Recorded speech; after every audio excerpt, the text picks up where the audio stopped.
And so let's get controversial. Raylene, you ready? Let's do it. Ready. Let's get controversial. So what is the collectivist concept of white privilege, and do I have it?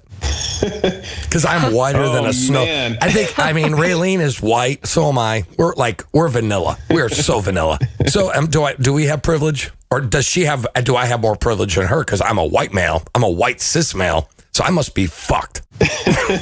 Yeah, No, you're the highest. What's that? It's the opposite effect because you have the privilege. So Yes. Well, I'm fucked with like high school and college students. Not in a good way either. You're economically well off, but you're morally fucked. Exactly. Yeah. Exactly. Yeah. Morally fucked. I love that. Transmitting directly from the launch pad.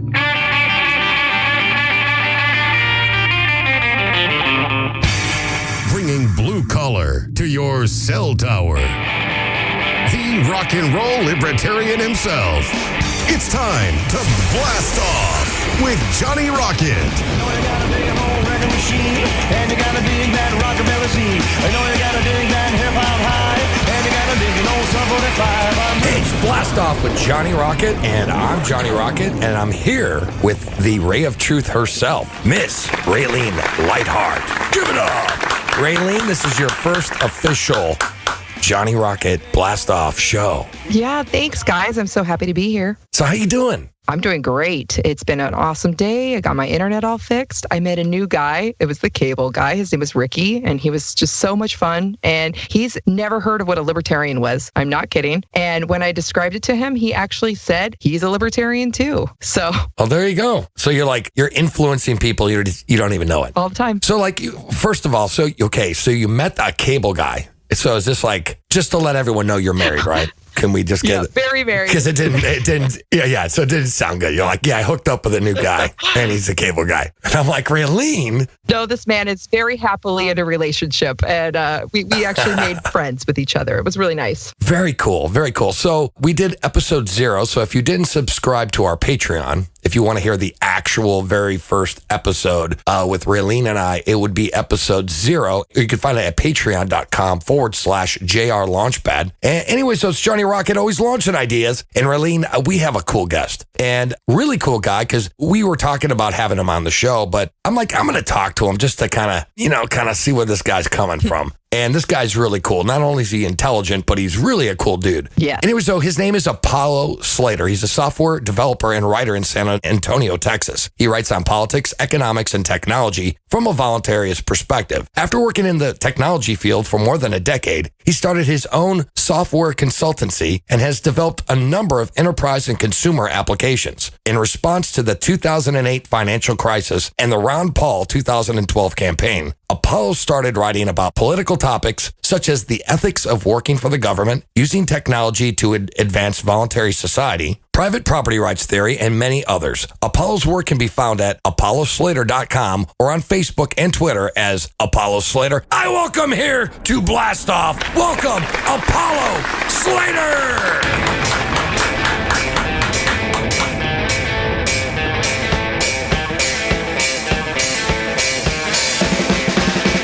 Hey Johnny, how's it going? Thanks for having me. Good, brother. How you doing? Very, very good. Having a good day so far. Rock and roll, man. Rock and roll. Anyway, so what we do here is, this is our very first show. So you are now in the history books of being the very first guest on Blast Off with Johnny Rocket. Yes. This is amazing. Sweet. Congratulations, Apollo. Thank you. Thank you. Thank you so much. Yes, I'm excited that this is our first show. I've actually made it through 150 of them, and I said, screw it, I'm starting over again. This sucks. Episode 1. It's like, what the fuck? All right, anyway, so Apollo, I've been reading some of your work, and I've been to apolloslater.com, and you have some really very unique ideas and different ways of looking at libertarianism and voluntarism. One of the things that you do talk about is, you ask this question, my question to you is, how would we advance, or how would we use technology to advance a voluntary or libertarian society? What things do you think, is it Bitcoin? What are the things that you think would lead us in the right direction? I think we've just started scratching the surface on that. So people usually talk about, the internet, YouTube, and crypto recently that are helping us get the message out there in a way that wasn't possible before. Right. And, really, we're just at the beginning of that. So that's why I'm kind of optimistic on using tech to advance libertarian thought. And one of the things that's kind of been missing is what I call metrics. So how well are we doing at accomplishing our goals, like as libertarians? And the reason is we don't really have a good way to measure how effective we are, like how different strategies play out. We have a lot of discussions, a lot of kind of factional arguments about, is it good to do things like with a short-term view or a long-term view? Do we educate people? Is politics the right way to go, or is tech, or is it something else? We don't really have a good way of objectively measuring how effective those strategies are at advancing our goals. So I think that's one way that technology can help us get to a voluntary society, if we just are better able to understand where we're being effective and where we're not being effective. I have a question for you regarding this. How does the government need to get out of the way to help progress with technology right now? Oh, there's so many ways. Like a laundry list, right? It's a fucking laundry list. I mean, yeah, but I can, okay, go ahead. I'm sorry. Yeah, so there are a lot of impediments that government puts in our way just in terms of taxes and regulation. But to take something specific that's been a recent issue, this new GDPR law coming out of Europe has been a really big issue that's kind of caused, and the reason I mention it is that it's affecting everybody, not just Europeans, but kind of every internet company in the world is kind of having to abide by this law just on the off chance that, if a European goes to your website, well, you're liable, and they could, you could face liability in the EU. So basically what this law does is it says people have a right to be forgotten, which means if you have any kind of data on somebody, you have to basically scrub it off your servers just after a short amount of time. And if you don't, then you could be liable. And the danger of this, as a lot of people have pointed out, is really this could apply to pretty much any business that's on the internet, or not even a business, but just a small blog, right? That's writing about somebody. And I was just talking to a lawyer buddy of mine who's in town about this, and I asked him, could it be possible that if I'm writing about a European just on my blog, that's personally identifying information just using their name, could I potentially be liable under this law? And he said it's possible. Wow. Talk about overreach, right? It's crazy. And it's crazy that, we're in America, we, have free speech, we have the First Amendment, unlike in Europe, but we're still affected by this. So I think that's one huge area where government needs to get out of the way. Either the EU needs to scrap this thing, or the American government needs to say, we're not going to abide by this, or, Americans are going to be indemnified or something. And I think eventually it'll come to that.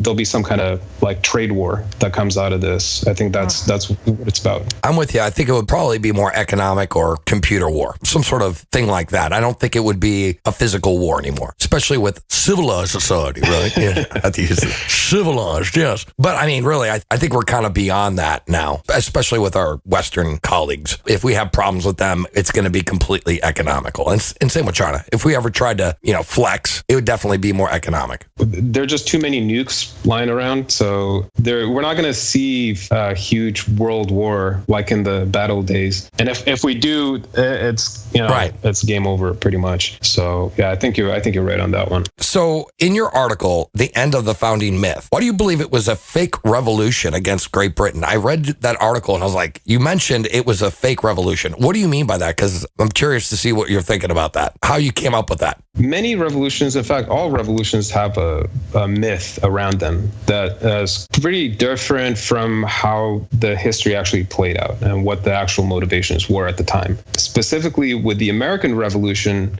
we're told that it was these grassroots patriots that were tired of the, relatively small taxes that the British Empire was levying on, stamps and stationery. And they rose up against the big bad empire, and just through, grit and will, they overcame and they established a free democratic republic. And that was the source of all our liberties ever since. That's what I was taught. That's a cool story, though. Come on now, you have to admit. Yeah. Yeah, I mean, it's a cool story. That's like the underdog gets, it's like we just sucked. We're just a bunch of hillbillies, and we just overthrew this empire, So go ahead, man. I'm really curious. Feels good, doesn't it? I mean, it really kind of gets at what we think of ourselves as Americans, just kind of taking down the empire. Sure. Yeah. And then you look a little more closely, and it's not quite there. And just a couple of things stick out just from the textbooks, and then you begin to unravel it. One is, the revolution wasn't actually supported by a majority of Americans, a majority of the people in British North America. It was supported by maybe a third of the people. A third were loyalists, and a third were kind of in the middle, didn't care one way or another. So it strikes me as odd that, we have this myth about how the people rose up, but it really didn't even have this democratic majority type of mandate. It was really a minority of the people that were wanting this revolution in the first place. Another thing that sticks out is we revere the Constitution so much, we look to it as almost a source of our rights, even if that's misguided. But, it was drafted and imposed on the country by just this group of guys. This group of property owners that kind of elected themselves. It really wasn't the result of like a popular movement, and it wasn't put to a referendum, nothing like that. It was a group of guys, so wealthy guys who basically said, this is what we're going to do. And the people got to back us up on this. And they did it. They implemented it without any permission. Yeah. Technically, they did. They were the minority. You're absolutely right. Yeah. Nobody really thinks about it like that. They think that everyone was just like, oh, this is great. We're paying all this taxes on tea. So fuck you. We're going to have a war. No, I mean, it wasn't like that. But you're right. I love the story, though. Keep going, man. To speak to the taxes, the complaint, the retroactive complaint was, they were having to pay these taxes, on paper or tea. But really, if you look at what happened since then, since the revolution and since the Constitution, it's not that the new government didn't charge any taxes. The Continental Congress was charging taxes, even during the revolution. In fact, the currency, the Continental, was essentially a voucher system that you could use these vouchers to pay your taxes to the Congress. That was the first currency. So, they were on that right off the bat. It didn't take any time.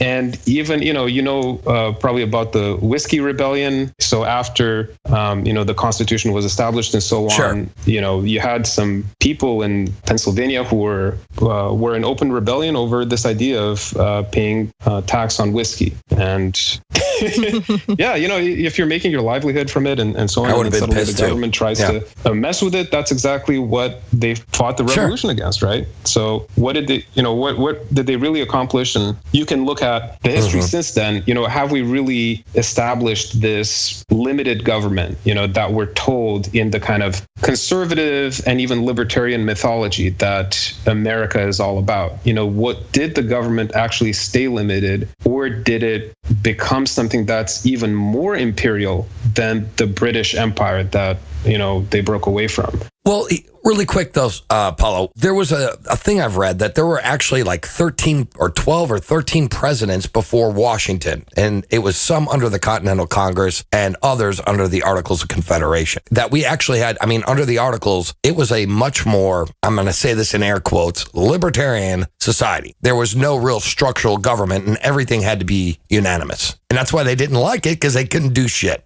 which I thought, hey, that's cool. Let's go back to the Articles of Confederation, because that would really piss people off. And it did. Some people view the Constitution as a coup against the Articles of Confederation, and that it was an illegitimate government. There was no, they didn't follow essentially the rules in making the changes that they did. But, I mean, whether we should go back to that, to me, it's almost like going back to the Constitution. Like I don't know if it makes sense or if it makes sense to move forward.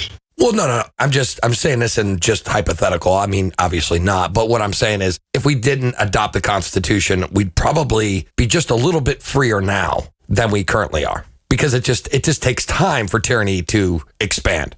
Yeah, I think that's probably true, because you can look at how they tried to establish a central bank, again, right off the bat, you know, with Hamilton. And so they did for a while. And then, Jackson came in and killed that. And then it was a long time before they were able to do it again. It was almost 100 years. So yeah, I mean, it does take time. And then if the politics kind of goes in one way or the other, they kind of have to wait decades before they try again. And I guess the same goes for liberty too. Right now we're living under the rule of the Federal Reserve. And, at some point, it may be that, we end up smashing their monopoly, getting rid of them, and there'll be a new regime. And then people in history will look back and say, oh, that was just a blip of, 100 years, 150 years, whatever. But to us, it seems insurmountable, just in the moment. Absolutely. Most definitely. I have a question for you. First of all, that was really interesting, and I can't believe how much you know about that. I can't wait to read more of what you're doing. So thank you for sharing. You call yourself a habitual skeptic, and can you explain how that's benefited you? So I just mean that I try to always criticize myself and my own worldview, and also criticize others, and not be afraid to do so. And it's a tough thing. It's a tough thing to criticize yourself, to be skeptical of your own worldview.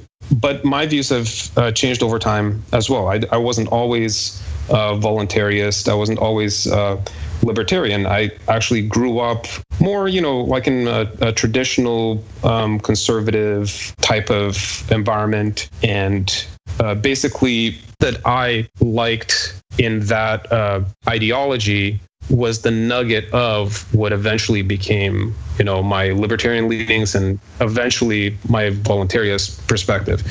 So I think if you are the type of person who, doesn't necessarily accept things as they are, or doesn't accept what they're told, or tends to question things, even if it's not, all at once, or even if you don't understand everything right away, because education is a big part of it too.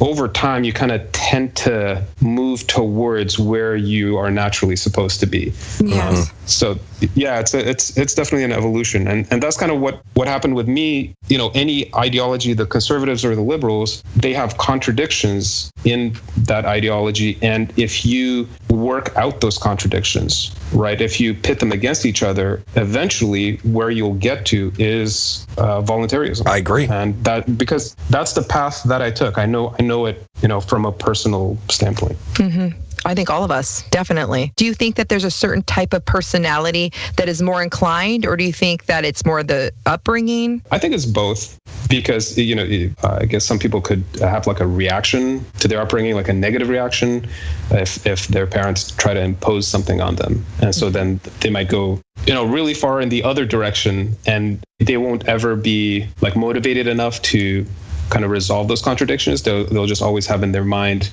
I'm fighting against what was imposed on me. Maybe that's true for some people. For me, I didn't really have that. I didn't have that feeling of being imposed on. So just my mind naturally started to wander, and I naturally went like that. So I think it's both. It depends. Some people's upbringing might push them towards libertarian thought, or it might push them away from it too.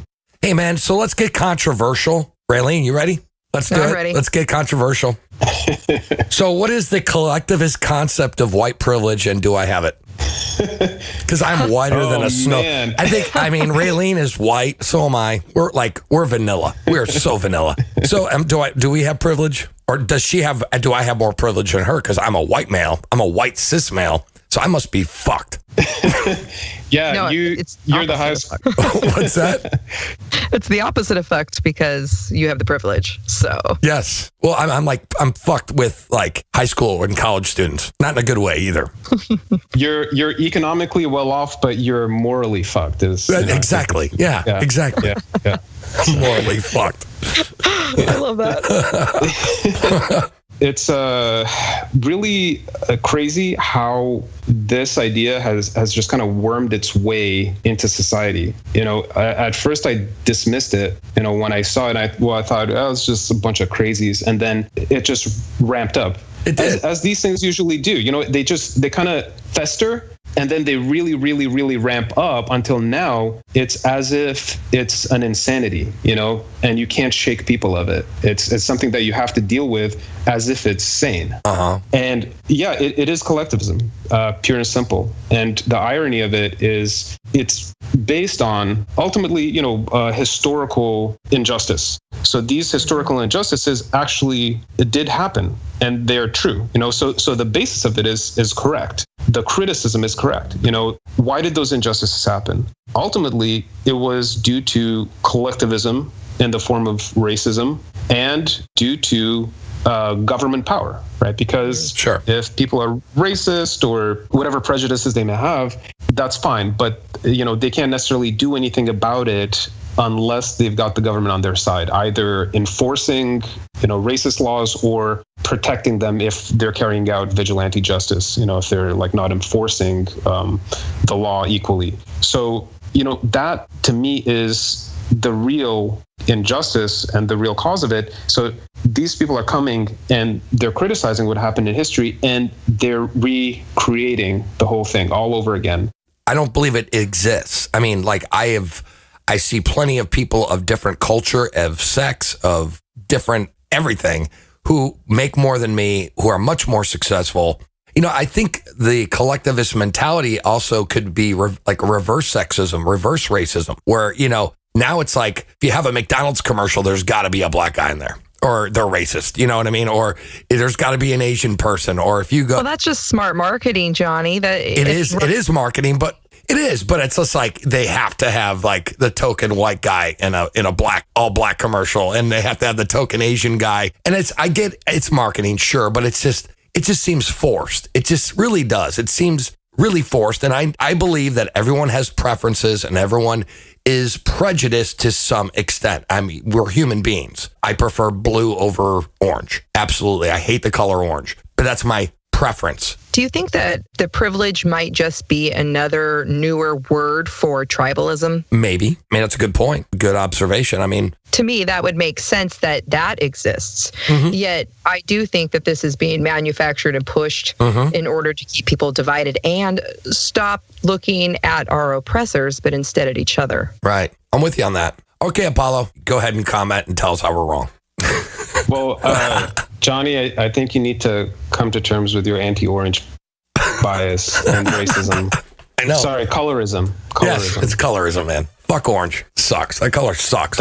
It's even bad in Halloween. I'm triggered right now. You're triggering me.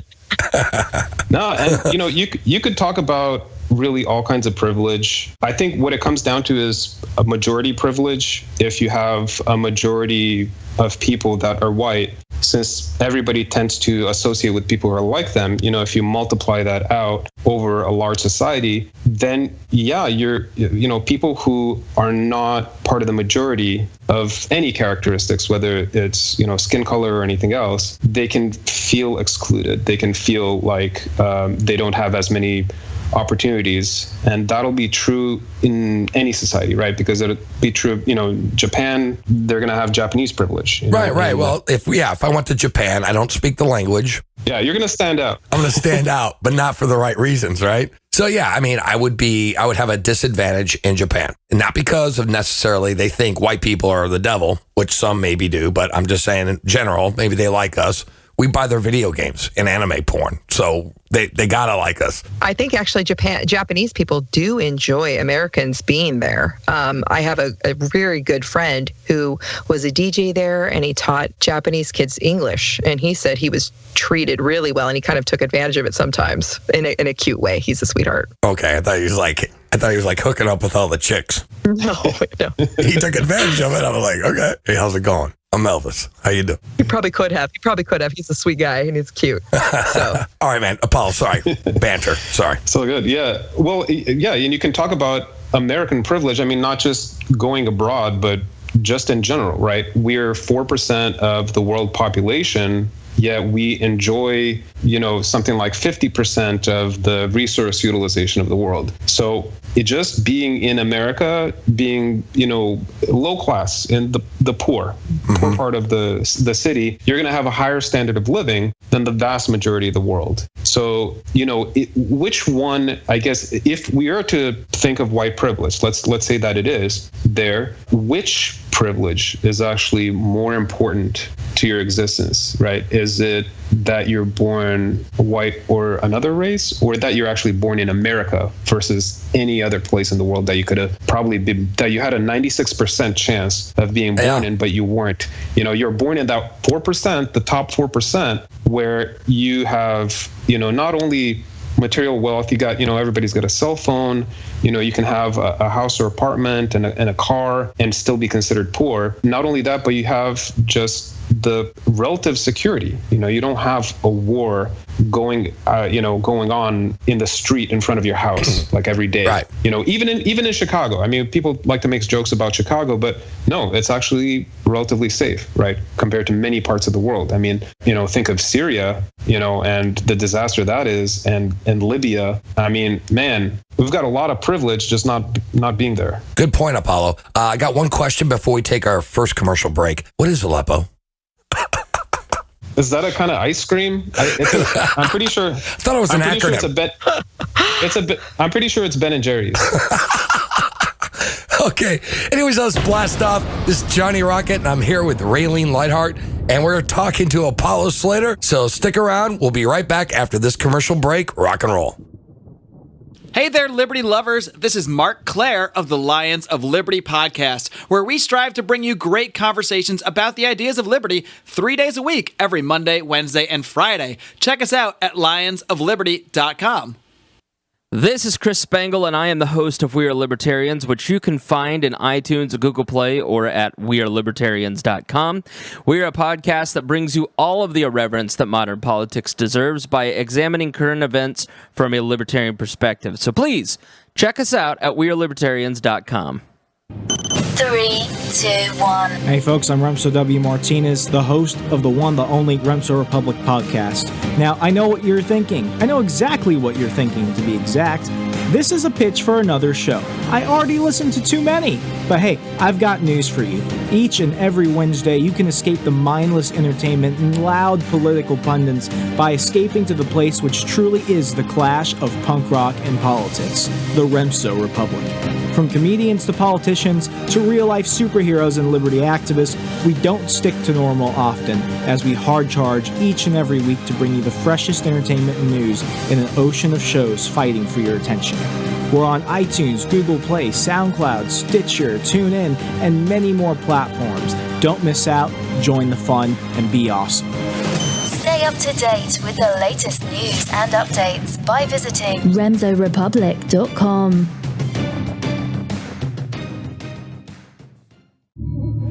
Transmitting directly from the launch pad.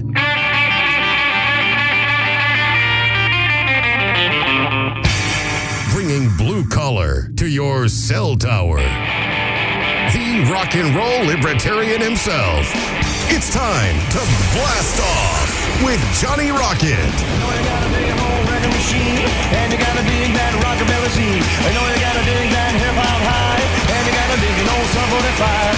Hey, it's Blast Off with Johnny Rocket, and that's me, Johnny Rocket, and I'm here with the ray of truth herself, Miss Raylene Lightheart. Raylene, how are you? Hi, I'm really enjoying this. Are you talk enjoying? with Apollo. Are you enjoying part 1, episode 1? I'm loving it. You're loving it like McDonald's, right? More than McDonald's. Thank you. More than McDonald's. All right. I know. Those fries too. And you met a cable guy. Yep. Who's really cool. Who's going to listen to the show now. And now you're on episode 1. Yep. You can't and your internet's back up.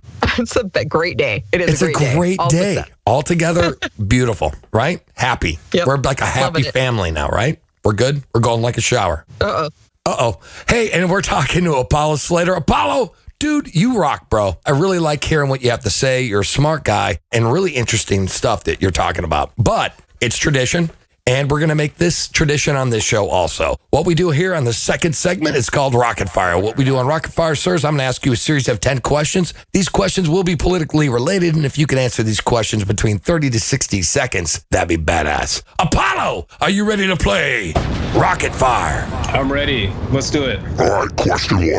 What would be your first step to reduce or eliminate leftist institutions like colleges and hippie bars? I would politicize all the crazy stuff that they're doing on campus and that professors are engaging in and try to get their funding cut. So I would basically try to trigger conservative politicians and say, look at what these crazies are doing. And, Trump even hinted that he might do something like this a while ago. And when he tweeted something like this, that maybe your funding should be cut. So I think if you strike at their funding, that's where you can really have an effect. Right on, man. Question 2. Do you believe illegals are destroying America? No. I think statism is destroying America.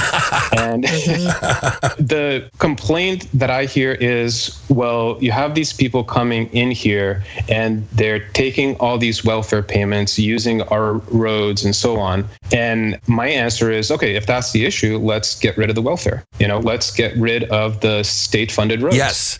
Right? Yes. I'm with you. Yeah, why are we focusing on these people that are trying to improve their lives? Why aren't we focusing on the real problem? So that's my answer to that. Bam. Great answer, dude. Question 3. Do you think it's moral to vote defensively against all government taxation through things like initiatives? I think voting for referendums is just fine. If you want to vote no on taxes, that's fine. Voting for a person is different. But if you're voting specifically, just voting no, I don't think there's anything wrong with that. I don't think it means that you're bound by the result. At least I don't look at it that way. Right on, Meg. Question 4. Do you think the right focuses more on the Constitution instead of actual liberty? They do. It is kind of a mascot, for the right. It is. They like to wave it around. They put it on all their literature, all their mail-outs that ask for cash donations. But, it's not really sincere because they tear up the Constitution the first chance they get. And we have a, Republican government, president and both houses. And, man, they're doing a pretty good job at tearing up the Constitution. Amen. All right. Question 5. Why does the left hate guns so much, and what agenda do you think they're really trying to push? I think they want to take away free speech, and that's what really bothers them, the fact that there's such a thing as opposition in this country, and that doesn't really, it exists much less in other countries, and especially in a place like China that's really locked down. So I think taking away the guns is kind of like a very important step for them, because then it opens up the possibility of just a genocide. Just if you don't do what we say, we'll just come in mass and just kill everyone. And that's the threat that is really underlying a lot of those authoritarian governments. Yeah, and the left is all authoritarian. Question 6. Why is the execution of ideas more important than the idea itself in regards to copyright laws? It's debatable whether, their original ideas and, how ideas change over time, how much value is produced by an idea. What it really comes down to is, and this is true of any so-called intellectual property, whether it's patents or copyrights or trademarks, is how good are you at actually creating value for people? And that comes down to the implementation. ideas aren't as scarce as people might think, and they're not as solo as people might think. They don't just arise in the inventor's mind. It's always a cultural process. So I think for that reason, it comes down to how you're able to execute that creates the real value and not the idea itself. Bam. Great answer. Question 7. Do you believe climate change is man-made, or is it a natural occurrence, or is it a combination of both? I think humans affect the environment, that's for sure.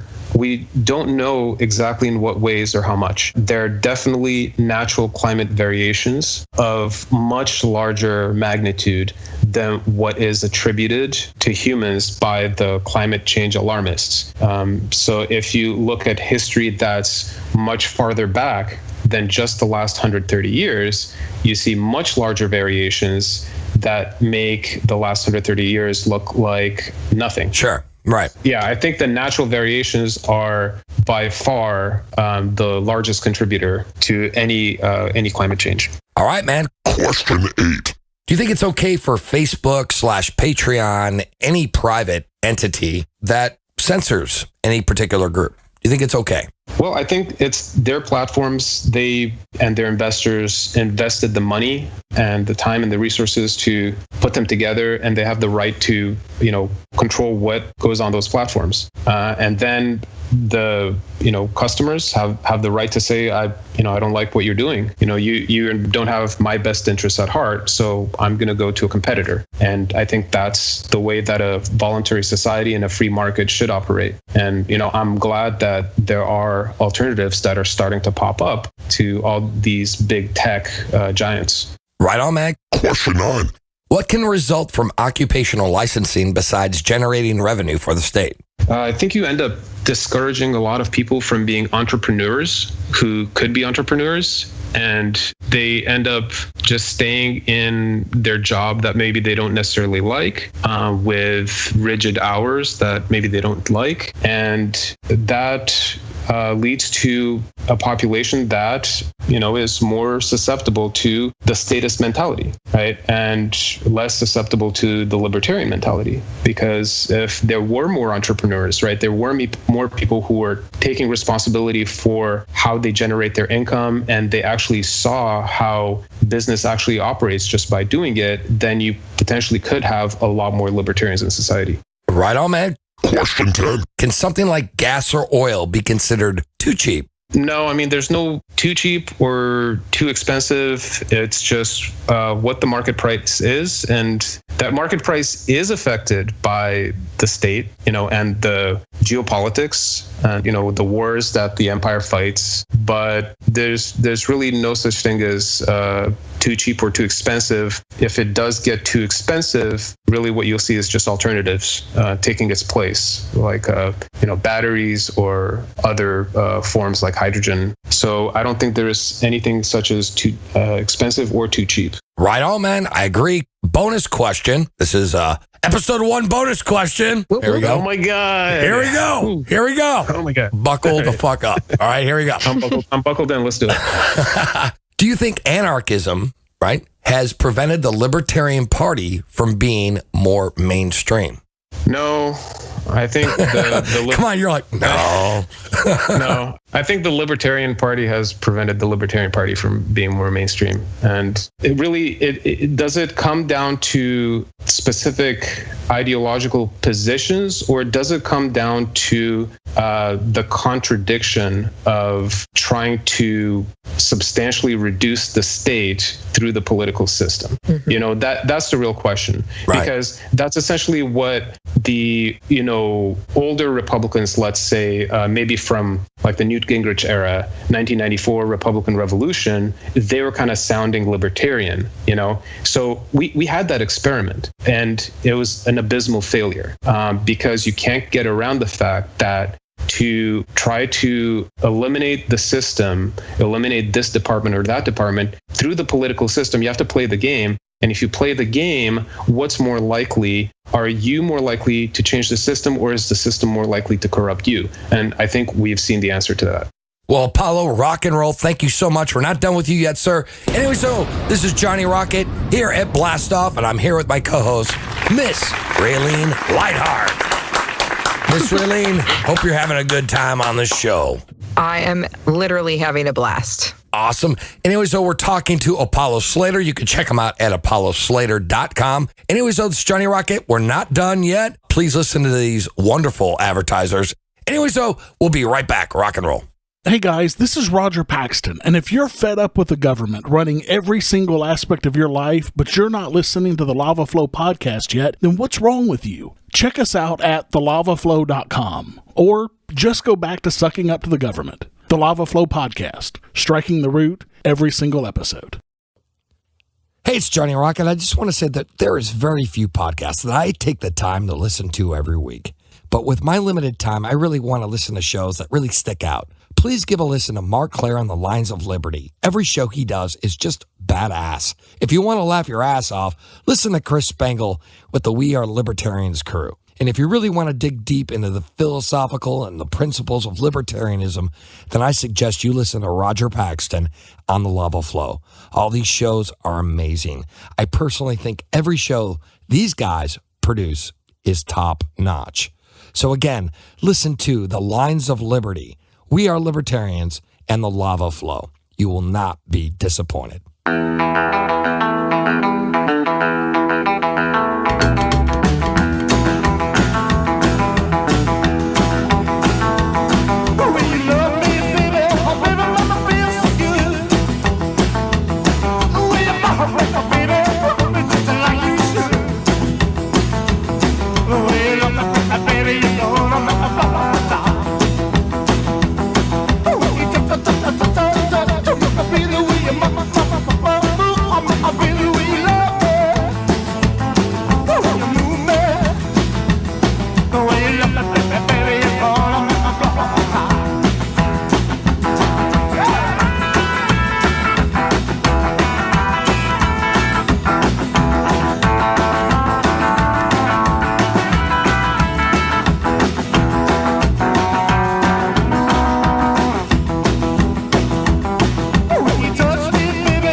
Transmitting directly from the launch pad.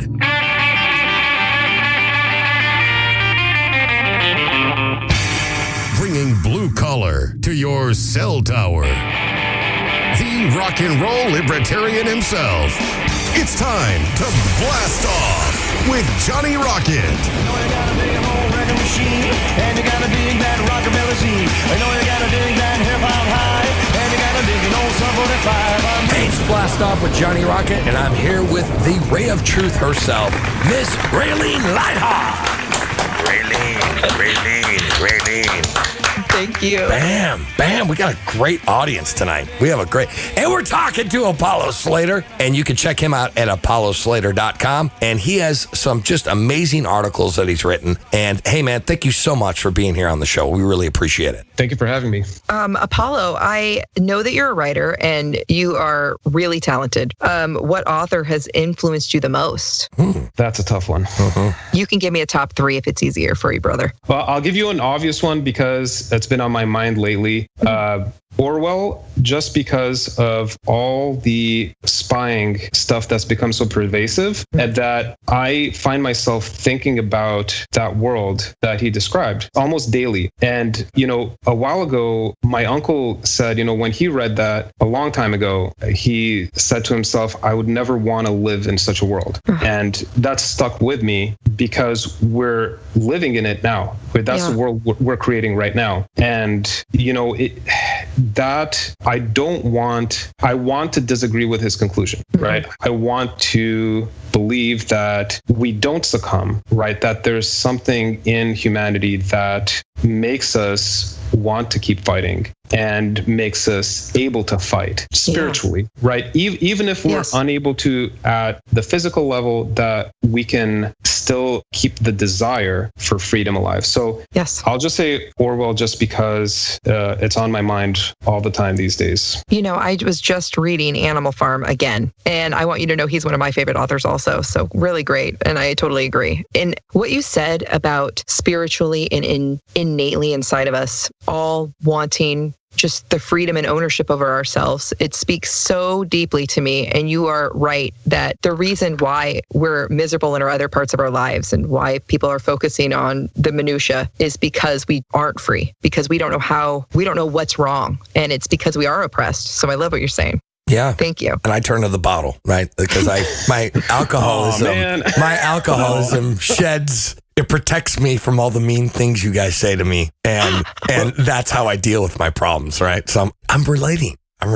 It's just the only spiritual experience I have is in a bottle, right? It's due to your anti-orange colorism, I think. That's right. So that's the causation. Yeah. Hey, get woke, Johnny. Get woke. Hey, man. So really quick. So I've been talking to people and I'm saying, like we've been trying to promote the ideas of liberty. And I always tell people, who we start with is the people who actually work for the state. I say, you know what? Those people are like the prime candidates because they see the hypocrisy. They see the wastefulness. They see all this stuff. But you bring up a great point or a question, more or less. Is it ethical to work for the government? And you would say, no. Can you kind of elaborate on that? Yeah, it's basically the question of, is it ethical to accept stolen money? If we accept that taxation is theft, is it ethical if, there's a robber or a thief, if you take some of his loot, if you accept some of his loot as a gift or even as payment for performing services? And I would say no, I'd be very uncomfortable with that. What if you want to work for the state just because you really believe in it, but you don't want to take a paycheck? Well, then it's not really working for the state, right? They can't really tell you what to do. You're voluntary. Well, I guess we could use Trump as an example, right? I mean, he really doesn't work. He doesn't accept the paychecks. Yeah, but he's doing a whole bunch of other stuff. No, I'm just being devil's advocate. I'm being a dick, all right? I'm being a dick. But yeah, you're right. That part of it, if he doesn't accept a paycheck, that's great. I think that's a good move. That's a step in the right direction. And if all government employees reject the government's checks, that would be fantastic. Well, actually, that would be more money for the government, though, right? Yeah, I mean, but then if they can't spend it, then what can they really get done? Right. I get your point. I get it. No, I get it. I want to just say the state never found money they can't spend. That's right. That's true. Right. So somebody's gonna benefit if they accept the money from the government. And I don't look at it as just an ethical issue, even though that is a big problem. I don't want to work for the state. I don't want to work for a private contractor that relies on a state contract, right? I don't want to do that. I consider it unethical. But I see it also mainly as a practical issue, because if we want to eliminate the state, it's very hard to do that if your living depends on it, right? As a practical matter, if you want to build a social movement whose core principle is we've got to get rid of the state, it's very hard to do that if most of those people's livelihood depends on the state, right? Yeah. Yeah, I have something to say about this, though. I mean, it's just really appealing to a lot of people. For example, you have a civilian job and you have the government job, and you both do the same thing, But the government job makes 3 times as much money. They have benefits, the whole nine. Well, the civilian job, you get fucked. I get it. And I'm with you on this because I am totally fuck that. I ain't doing that shit. But at the same time, you see these assholes driving around their nice cars and you're like, hey, I got this used car here. How you doing? But I have pride because I'm not working for the fucking state. So, that's my question to you. It kind of sucks, dude. Sure. I totally understand it because I've had to make the same choices, right? I've had to turn down jobs that were relying on state contracts, were working directly for the government. But I would say if you can't convince yourself to give up the government goodies, what chance do you have to convince somebody else to do so? No, I'm with you. No, I get you. And it's I've been down on my luck and I have refused food stamps. I've refused certain things because I was in a bad situation where I could have been handed by the government so they could suck me in so I could be part of their system and be dependent on them in one way or another. I get that. It's easy. It's like taking the hard right over the easy wrong. And that's really what it boils down to. And I would go a step further and say, if you're going to decide who to market to build this movement, why would you go for the people who can't even convince themselves that they shouldn't accept the state goodies, and they definitely can't convince others because they can't even convince themselves. So I'd want to go for the people who, for one reason or another, either because they don't like the types of jobs that the state offers, or because they can't get a job for the state, or because they're really good at something that's mostly private, like private industry. For whatever reason, right, they are not depending on the state. I want to go for those people because those people will have no problem eliminating the state. They'll say, yeah, sure. Yeah, let's eliminate the state. I don't work for it. Doesn't matter to me. And moreover, they are going to be in a position to convince others, right? Because from a marketing standpoint, you can say, well, we don't work for the state. We are proving every day how we can get things done without relying on the state. That reminds me of a joke, Apollo. There's 3 kids, right? You have one kid, he's like, my dad's so fast. He can throw a baseball so fast that he throws it and he can run down the field and catch it himself. And the other kid's like, nah, that ain't nothing. My dad's so fast that I could take a football, throw it down the road or whatever, and he could run and catch the football. And the other kid, the third kid's like, what? My dad's so fast, he works for the government. He's off by 5, but he's home by 2. Oh, man. Okay, that's great. I have a question. That was a bad joke. I have a question for Apollo. Is there a moral percentage of how immoral you are for who you work for in the government? Let me clarify. If there's a teacher locally that is working for the school, but she never votes yes for a levy and she never votes her own raises in because she knows that taxation is theft, is she therefore immoral for doing this still? That's part 1. And then part 2 is, what do you think the most immoral jobs for the government would be? And if you had to eliminate 5 jobs from government, what would they be? Sure. So I think for any of these questions, you can look at them just by eliminating government from the question and just looking at it as if the individual was acting on their own behalf, right? And so if they're doing something wrong that would be considered wrong on their own behalf, then it would be bad, if they do it for the government. So really, if they're stealing money or if they're living off stolen money, that's wrong. That's not going to get absolved just because they cast a paper ballot in one direction or another.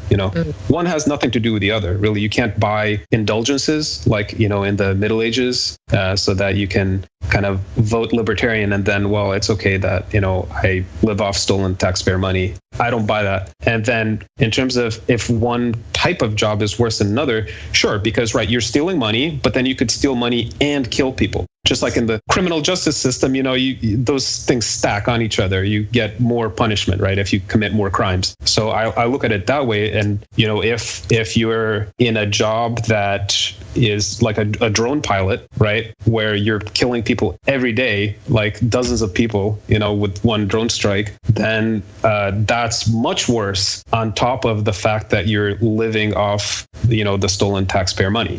So that'd be one of the, top jobs that I would eliminate. Right.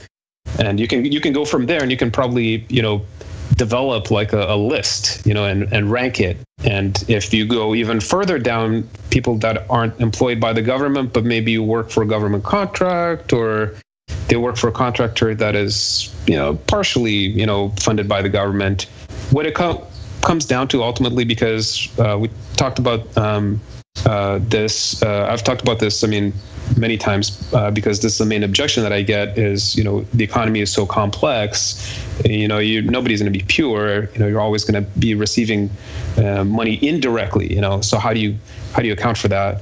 And I would just say that. That's right. Yeah. The way I look at it is just, are you a net tax receiver or a net taxpayer? Right. When you add it all up, when you sum it all up, are you, receiving more in that stolen money than you're actually paying in taxes? And that would be like the simplest calculation I can think of. Anyway, so that's Johnny Rocket. Blast off here, the very first episode. And I'm here with the ray of truth herself. Hi. Miss Raylene Lightheart. Raylene, thank you so much for being here. You're Thanks, badass. Johnny. You're badass, but we're not done. Because you know what? If you subscribe to this show at Patreon, as of right now, it'll be still under JR Launchpad, right? Patreon.com/JR Launchpad. You can actually hear the rest of this interview. Wow. Yes. That's going to be awesome. Anyway, so this is Johnny Rocket, and we're talking to Mr. Apollo Slater. Apollo, give us your .coms. Give us the whole nine for our regular audience so they can follow you and hear more about the cool things that you're talking about here today. Sure. So you can read me at apolloslater.com, and you can also find me on Facebook, username Apollo Slater, and also on Twitter at Apollo Slater. Anyway, so let's blast off. And I'm Johnny Rocket here with Raylene. Anyway, so always launching ideas with Launchpad Media. Anyway, so we'll see you guys next week. Rock and roll.